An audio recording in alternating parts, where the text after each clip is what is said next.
ହାତରେ ଖୁଆଇ ଦେବି। ମୋ ପୁଅ ସୂର୍ଯ୍ୟକୁ ଯେମିତି ଖୁଆଇ ଦିଏ ତତେ ଟିକେ ସେମିତି ଖୁଆଇ ଦେବି। ଆଉ ତୁ ଭାବିବୁ ତୋ ବୋଉ ତତେ ଖୁଆଇ ଦଉଛି।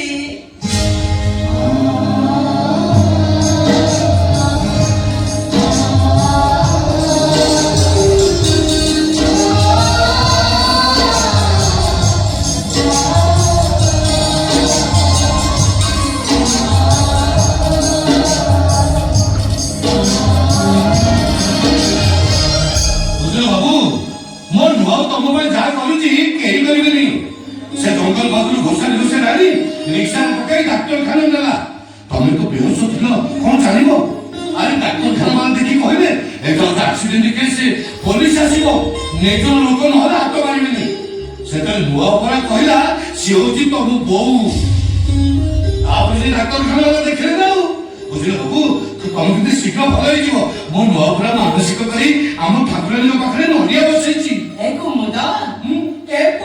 ସୂର୍ଯ୍ୟ ବୟସରେ ହବ କି କଣ? ମୁଁ ଯଦି ଡାକ୍ତରଖାନାରେ ମିଛରେ ବୋଉ ବୋଲି କହିନଥାନ୍ତି ସେ ଡାକ୍ତରବାବୁ ଆଜି ଇଞ୍ଜେକ୍ସନ ଦେଇଥାନ୍ତେ ନା ମନ ଡକେଇଥାନ୍ତେ। ଏ କି ନିୟମ କରିଛନ୍ତି ରେ ମା? ମଣିଷର ମରଣ ମୁହଁରେ ଛଟପଟ ହଉଥିବ କନା ତା ନିଜ ଲୋକକୁ ଡାକ। ଏ କି ନିୟମ କରିଛନ୍ତି ଏ ଡାକ୍ତରବାବୁ? ସେ ନିୟମ କାନୁନ ତୁ କଣ ବୁଝିବୁ? ସେ ବଞ୍ଚିଗଲା ବୋଲି କହ, ଯଦି ମରି ଯାଇଥାନ୍ତା ପୋଲିସ ମାନେ ତତେ ବାନ୍ଧିଥାନ୍ତେ, ବୁଝିଲୁ? ଦୁରିଆ ପୁଅଟାକୁ କାହିଁକି ମରିବା କଥା କହୁଛ କହିଲ? ତୁ ଜମା ଚିନ୍ତା କରିଲେ ପୁଅ, ତୋର କିଛି ହବନି।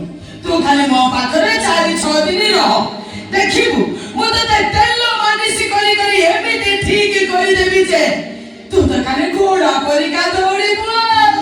ତୁ ଖାଲି ଖାଇ ପିଇ ଔଷଧ ଖାଇ ସୁସ୍ଥ ହେଇ ରହ। ଏ କୁମୁଦ, ଘରେ ତ କିଛି ବୋଲି କିଛି ନାହିଁ। କଣ ଦିନ ରାନ୍ଧିଲେ ସିନା ଏ ପୁଅ ଖାଇବ?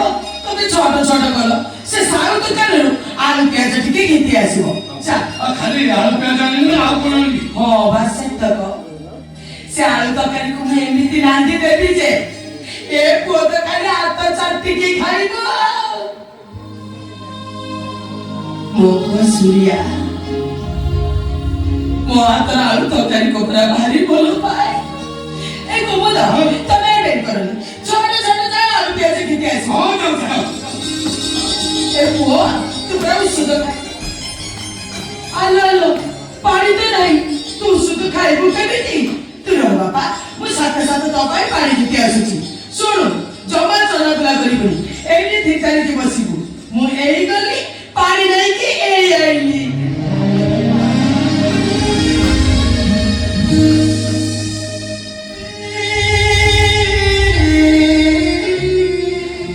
ମୁଁ ମରିବାଉଥିଲି ମରିସାରୁଥିଲି, ମୋ ଶବ ବି କେହି ପାଇନଥାନ୍ତି। ଏ ଯୋଉ ପୁଅ ପାଇଁ ଏ ବୁଢୀର ଜୀବନ ଯାଉଛି ସେଇ ପୁଅ ତା ସ୍ତ୍ରୀକି ବଞ୍ଚେଇବା ପାଇଁ ତା ମାକୁ ମାରିଦେବାକୁ ଚାହୁଁଛି।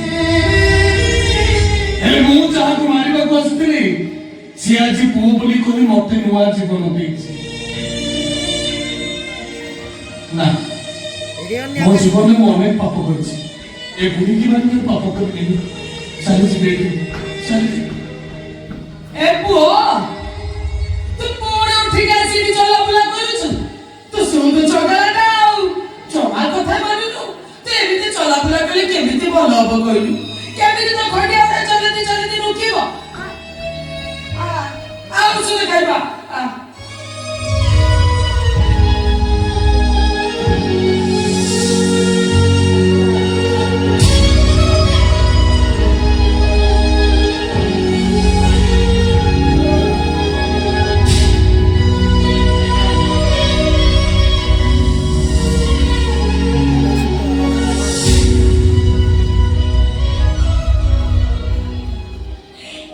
ବାପା, ତୋ ଘର କୋଉଠି? ଭୁବନେଶ୍ୱର। ହଁ, ଭୁବନେଶ୍ୱର? ତୋ ଘରେ ଆଉ କିଏ କିଏ ଅଛନ୍ତି ରେ ପୁଅ? ମୋର କେହି ନାହାନ୍ତି। କେହି ନାହାନ୍ତି? ଆଉ ତୋ ବାପା ବୋଉ? ମୋ ବାପା କିଏ ମୁଁ ଜାଣିନି, କି ବୋଉକୁ କେବେ ଦେଖିନି। ପିଲାବେଳେ ଫୁଟପାଥରେ ବଡ ହେଇଛି। ବାପା କିଏ ଜାଣିଛି? ନା ମୋ ବୋଉକୁ କେବେ ଦେଖିଛି। ମୁଁ ପରା ତୋ ବୋଉ। ଭଗବାନ ଆଜି ତତେ ତୋ ବୋଉଙ୍କୁ ଦେଇଦେଲେ। ତୁ ଆଉ ଜମା ଚିନ୍ତା କରେନା ପୁଅ, ତୋର କିଛି ଅସୁବିଧା ହବନି।